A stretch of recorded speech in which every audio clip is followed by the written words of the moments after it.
Good day, fellow. Seto is back. Today, I'm going to continue with you guys with the concept of Coulomb's law. Like this. Don't forget that the formula is given by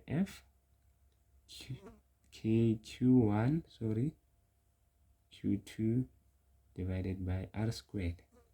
You see? But today we are going to focus on what? On net electrostatic force on a particular charge. You see? It's like, let's say if I have a diagram like this, say we have a negative, then somewhere here, let's make it positive. Then the distance between this and this, let us make it to be 10 centimeter. This one, let us make it to be 50 centimeter. Let's make it Q1.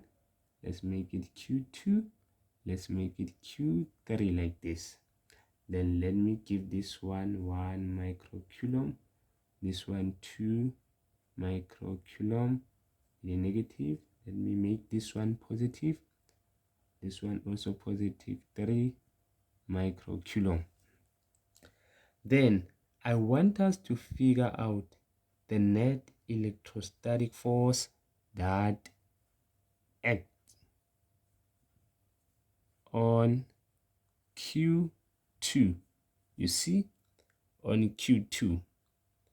Firstly, for us to answer this question, we need to draw a free body diagram that relates to Q2. How now? I'm going to do it like this. I'm going to take Q2 together with Q1. You see, I have a positive, I have a negative. What is going to happen? These two charges, they will attract. Eventually, Q2 is going to move to the left. You see? Q2 is going to move to the left. You see? Relative to Q1. You see, let me write Q1, Q2. You see? It will move to the left like this. Then now, let me look at Q2 with Q3. They are going to attract as well. But now Q2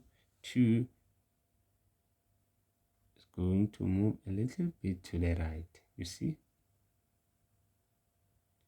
Then this is what we have.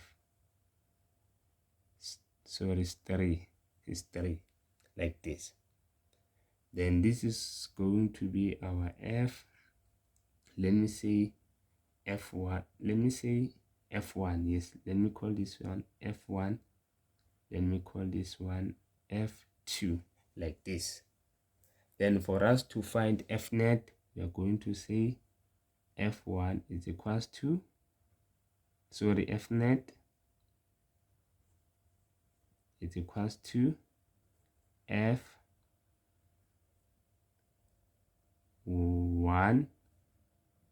let me say negative F1 like this, because it goes to the left, plus F2 because it goes to the right. Then now, let's go and figure out these things. Firstly, we need to figure out our electrostatic force of Q1 and Q2. Then we need a formula, obvious. Then we are going to say now, F is given by, let me say 1, K, Q1 and Q2. Like this, then we say R squared. You see? Bear this thing. Do not, please, do not include a negative sign on this formula. Avoid using negative sign, like this negative. Omit that negative, you see? Then it's going to be now 9 times 10 to the 9, like this. Then we take this one, but bear in mind that we have micro. For micro, what are we going to do? It's like we have Q1, which is 1 microcoulomb.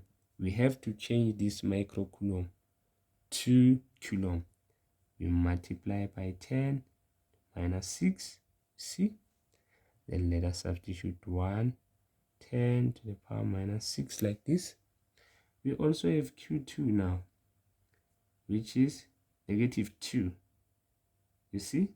Let me write 2 so that when I substitute there, I don't use that negative 2. Let me write 2 microcoulomb like this. Then it's going to be 2 times 10 minus 6. See? Don't substitute, please. Don't substitute. It's fine as well if I do it like this. But when I substitute there, please don't include that negative. Then it's going to be 2 times 10 minus 6 like this. Then now, this distance is 10 centimeter. Then I'm going to say now our R, which is 10, to make it meters, we have to divide by 100. Then this one is simple. It's going to be 0.1 meters. You see? Then we write 0.1. We close the bracket, then we square. Then at this point, we need a calculator. We need a calculator to solve for this. Take out your calculator and figure out the value of 9 multiplied by 10 to the power 9, 1 multiplied by 10 minus 6, 2 times 10 minus 6. Then we divide by 0.1, we close bracket, then we square. You should get 1.8 Newton. You see? You should get 1.8 Newton like this. Now we know the value of F1. We need to figure out the value of F2. I have to erase. Let me erase on this one. Let me erase on this one. Let me erase here. See? Then again, we take our formula, which is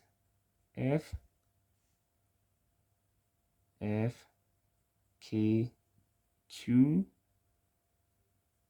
2, and Q3 now. Then R squared. This value won't change. It's the same. Then we have Q2. Our Q2, don't forget, our Q2, we just omit that negative. Is going to be 2 times 10. Micro is minus 6. Then the value of Q3, you see, it's going to be 3. Because it's micro, you multiply by 10 minus 6, you close. Then we divide by the value of R. We have 50. We need to divide this 50 by 100. We are going to get 0.5 like this. Then let us place 0.5. Then we square.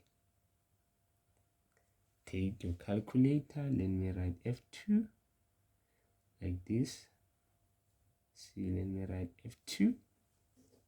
When you take your calculator, you have to get now 0.144 Newton like this. You see? Like this. Between 1 and 2, between Q1 and Q2, they do what? This one, they attract. Between Q2 and Q3, they do what? They also attract. But now we want to know the overall. You see? Then it's going to be like this. Since we know the value of F1 and F2, we then gonna use this thing. We then gonna say F net minus F1. Why do we say so? Because moves to the left. Let us make our left to be negative. Then our right on F2, we make it positive. We have now minus, we just need to substitute this value 1.8, which is going to be negative 1.8 plus 0.144. Our final answer is going to be, we have negative 1.8 plus 0.44. We get negative 1.6. Let me round to 2 decimal like this, Newton. You see? Then it's like now I have 1.6 Newton. The negative sign indicates that it will move to the left. You see, like this. I hope you have understood the entire process of finding the net electrostatic force that acts on Q2. I thank you.